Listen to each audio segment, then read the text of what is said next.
Es un placer estar con ustedes, amables amigos, hermanos, que estamos en este programa Diálogo Bíblico, emitido por Radio UNACH.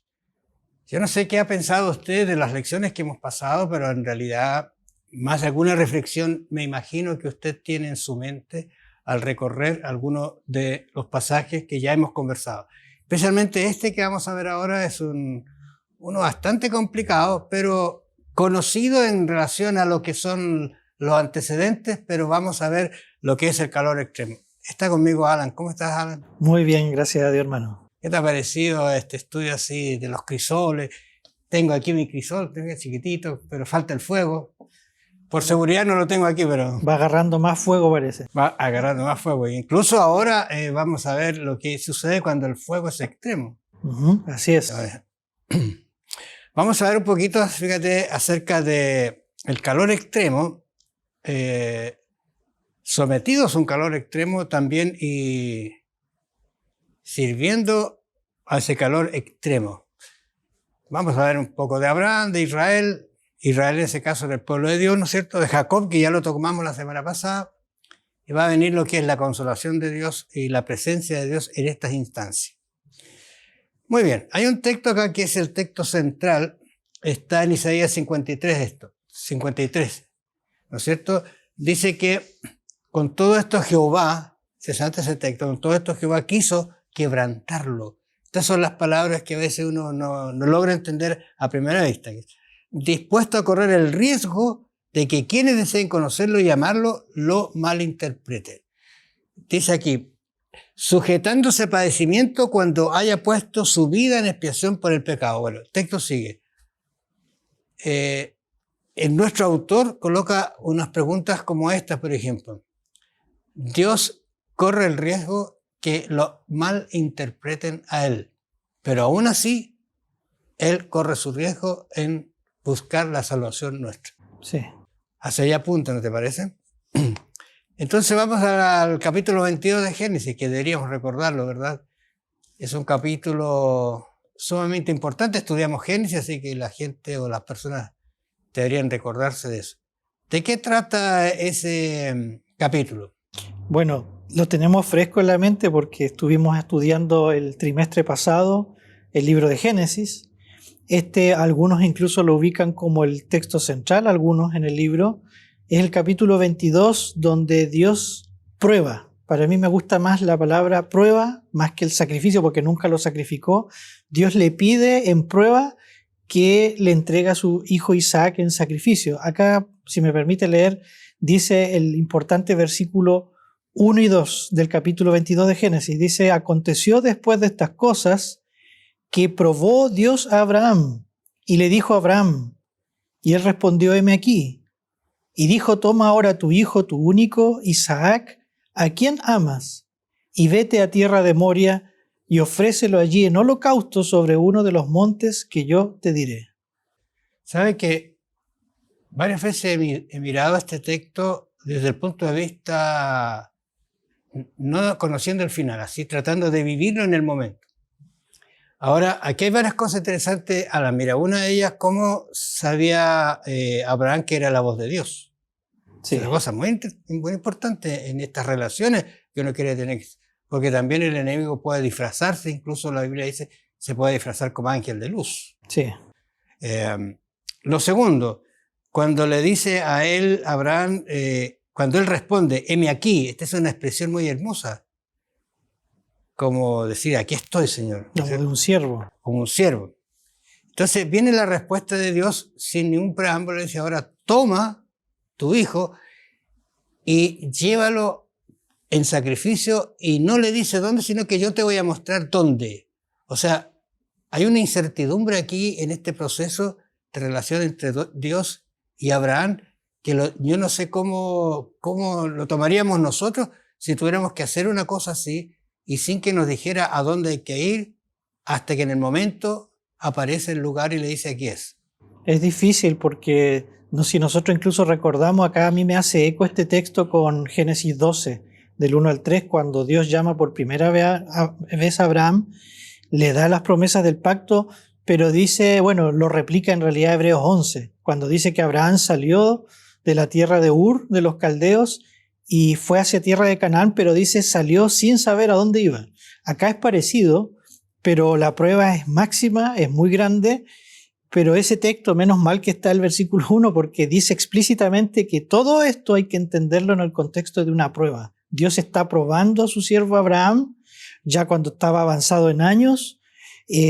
Implica eso también que estaba en una etapa quizás de mayor debilidad, no tenía la vitalidad de antes, pero todo eso Dios quería algo de él y quería probarlo en esta instancia. Aquí me parece que hay un antecedente también que se entreteje en esta historia, porque tú recuerdas que Dios insistentemente le dijo que iba a tener un hijo y que ese iba a ser el nexo, voy a decir así, ¿no es cierto? La El que iba a promesa. continuar, ¿cierto? De acuerdo a la profecía. Entonces el niño crece y pareciera que Abraham comienza ahora a cifrar las esperanzas en el hijo y como que se olvida un poquito de que es Dios el que le dio el hijo y que Dios es el que va a mantener. Así es. Algo así dice la prueba inspirada Ellen White, ¿no es cierto?, en relación a eso. Había cifrado su esperanza en él. Entonces en este momento lo despierta Dios y le dice, mira, llévame a tu hijo, ese, donde tú estás poniendo la esperanza, llévalo y sacrifícamelo.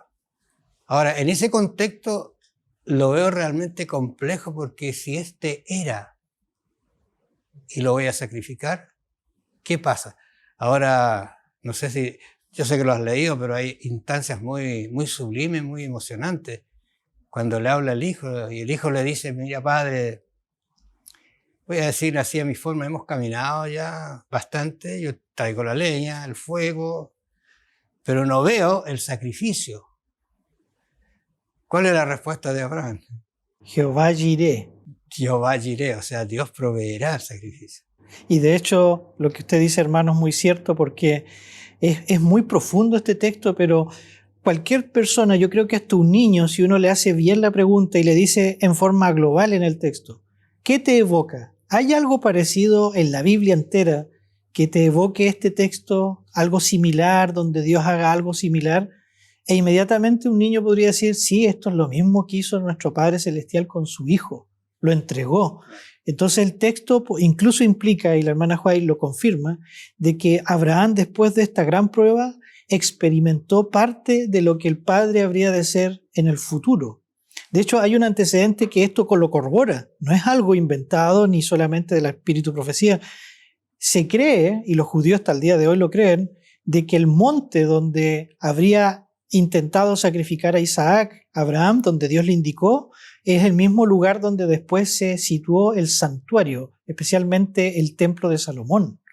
Entonces, todo ese trasfondo del sacrificio, donde en su sentido más profundo es el sacrificio del ser, de la persona misma por el otro, es lo que el Padre hizo por la humanidad en la persona de su Hijo. ¿Sabes? Estoy pensando otro antecedente, muy bueno lo que tú estás diciendo. Hay otro antecedente más.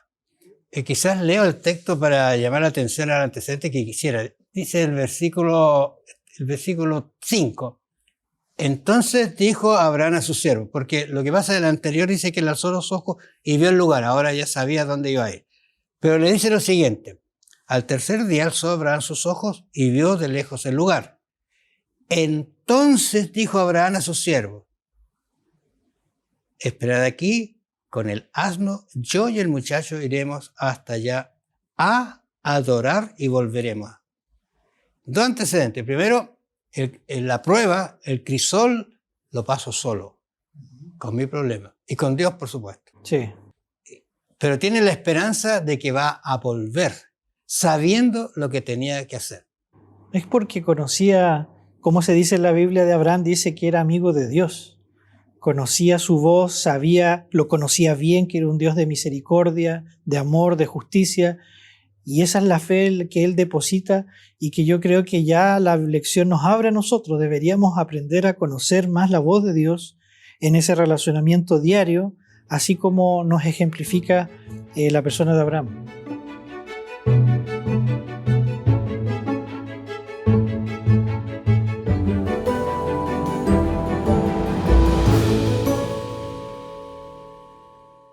Ahora seguimos conversando acerca de estos crisoles fuertes o fuego intenso.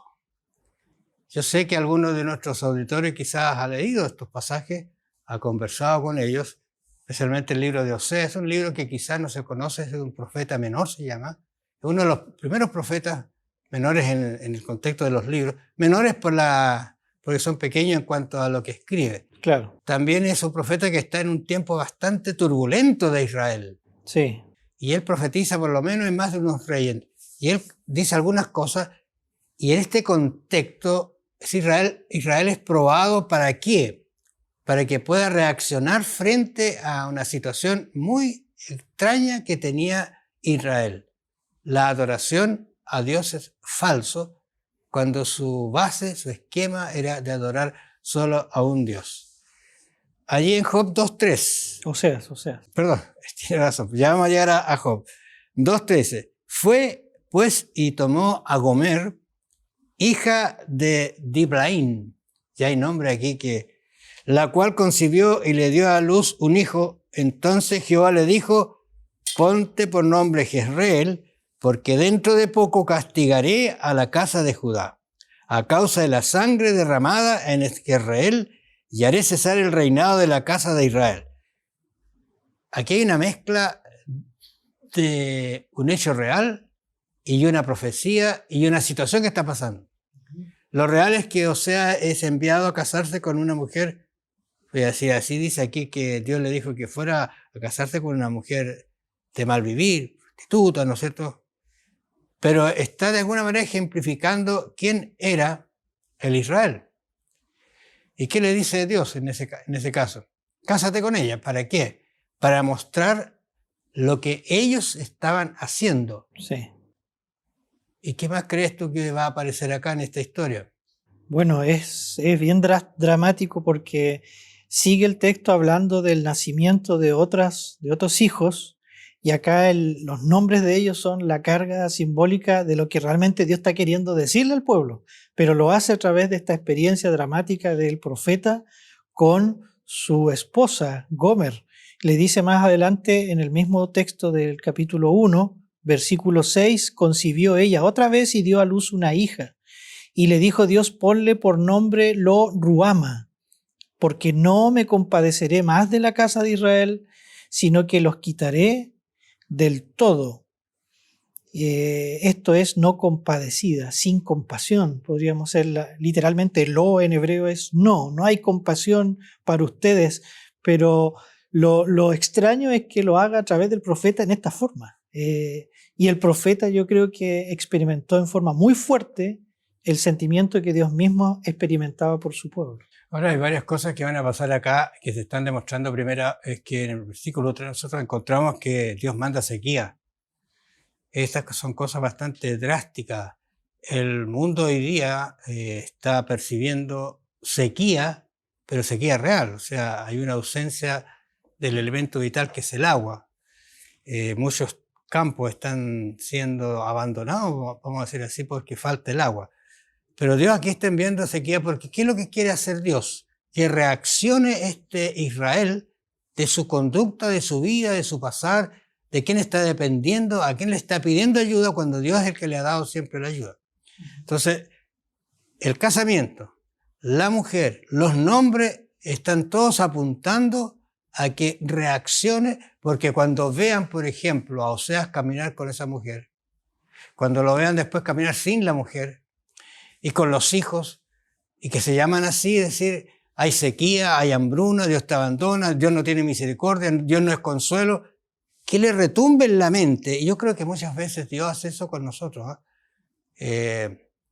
Quizás llegamos a la iglesia y hay un tema que justamente nos hace eco para vernos que estamos en un camino equivocado.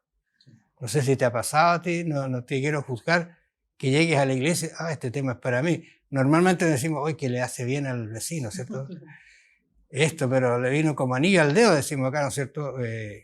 Pero a veces no nos damos cuenta que Dios nos está hablando para sacarnos quizás de una situación que estamos caminando equivocamente. ¿No te parece? Es nuestro orgullo. Somos orgullosos, vanidosos, y puedo incluso dar testimonio de mi experiencia trabajando con niños.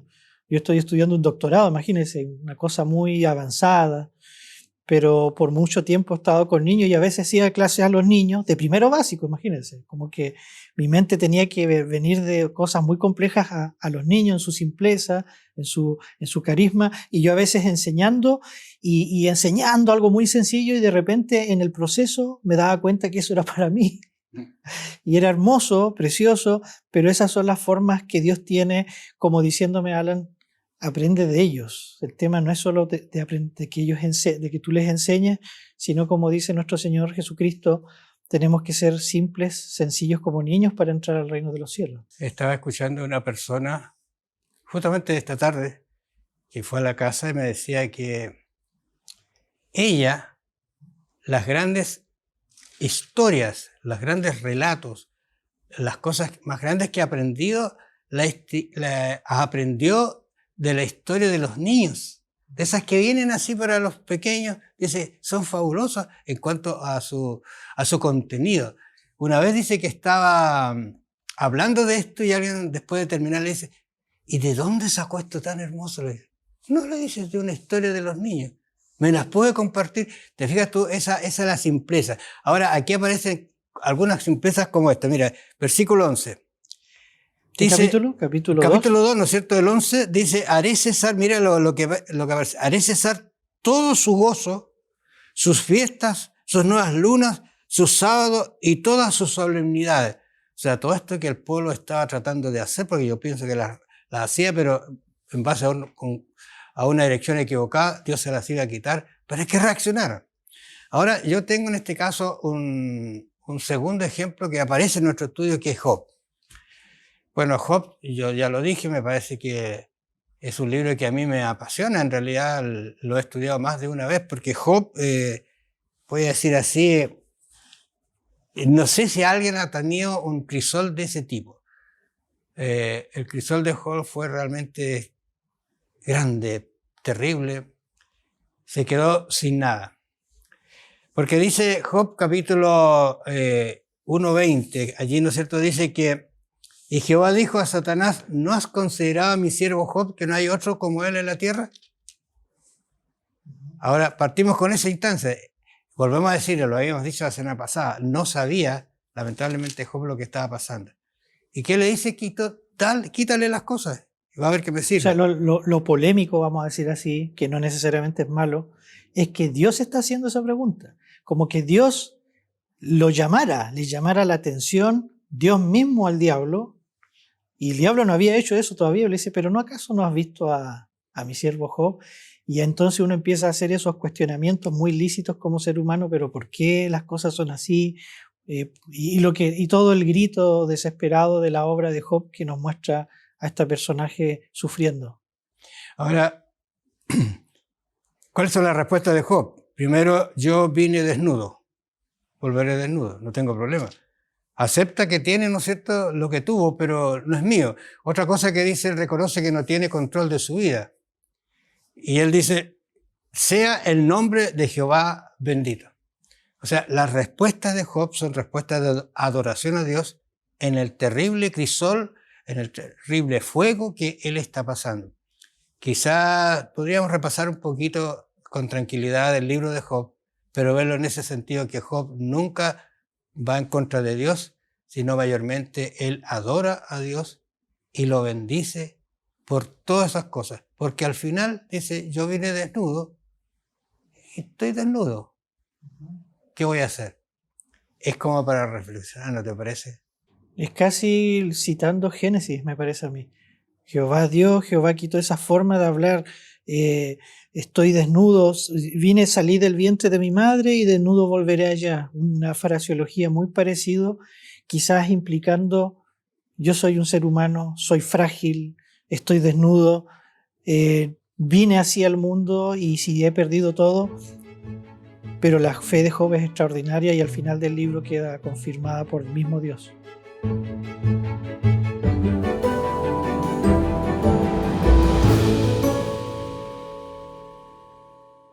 No sé, el concepto de consolación es un concepto muy lindo en la Biblia, especialmente cuando se aplica a Dios, que Dios nos pueda consolar. ¿Consolar de qué? de lo que estamos hablando, de ese crisol, de ese fuego ardiente, de ese calor intenso que a veces nos hace sufrir, porque realmente no podemos negar de que a veces la prueba, el sufrimiento, como pasa con el crisol, si el crisol, digamos, si el elemento que está allí pudiera hablar, gritaría de dolor. Sí. Pero el producto es el que Dios quiere, que es el carácter de Dios. Fíjate que allí Pablo, hablando en la primera carta de Pablo a los de Corinto, esta es una carta de Pablo a esta iglesia muy fuerte, ¿eh? Es una de las cartas más fuertes, me parece.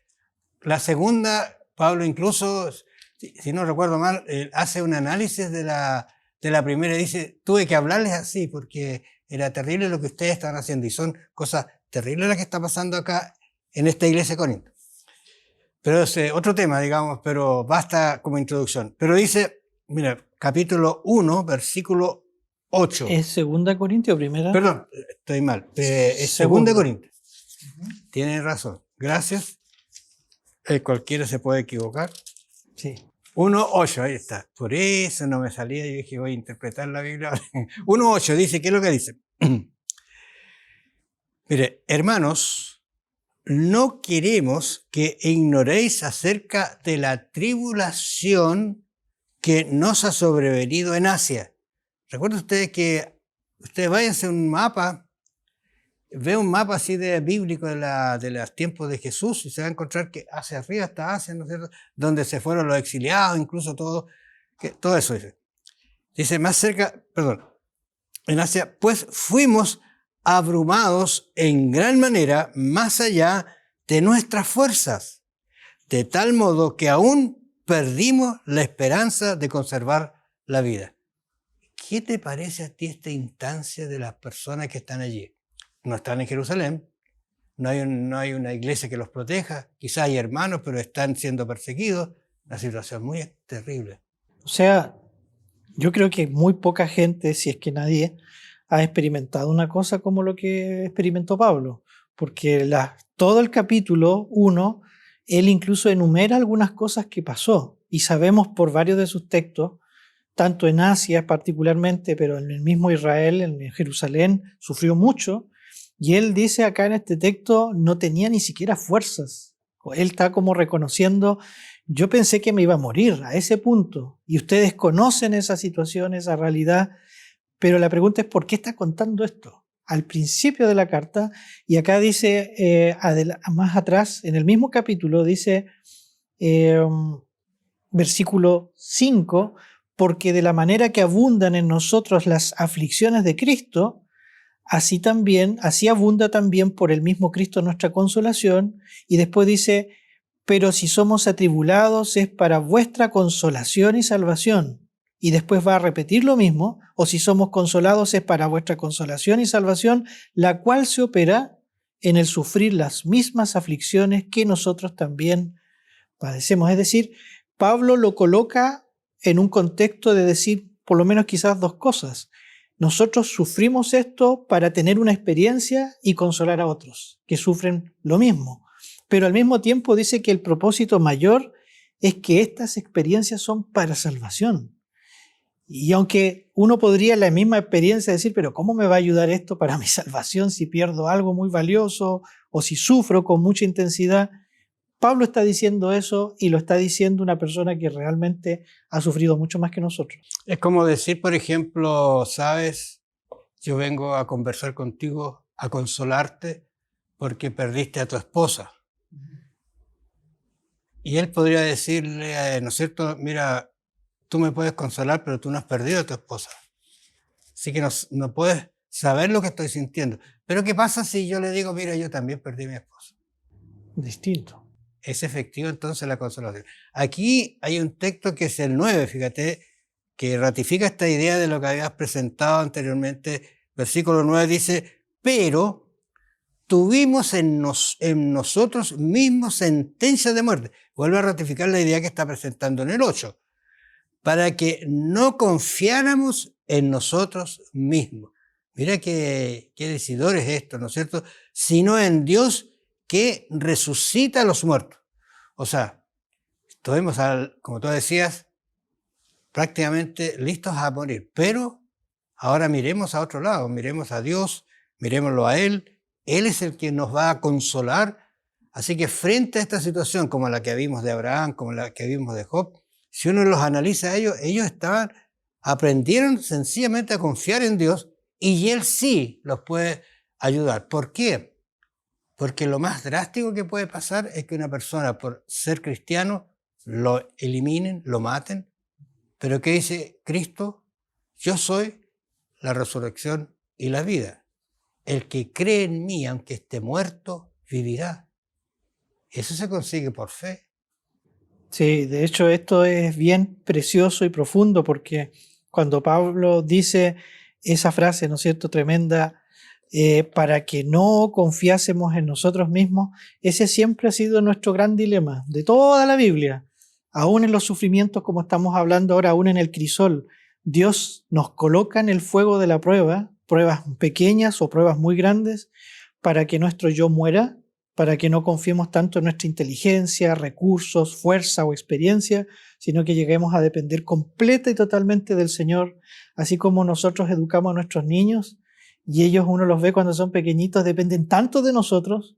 Esa es la misma dependencia que Dios quiere que nosotros obtengamos en nuestra fe en Él. Ahora, el salmista, yo creo que, o David prácticamente, que no los salmos no son de David, pero en este Salmo 103, él habla una gran verdad acá porque él la sabe, la experimentó. Salmo 103, verso 13 dice, como el padre se compadece de los hijos. Esa es la relación que tenemos nosotros en la familia. Que padre no se compadece de sus hijos, ¿no es cierto?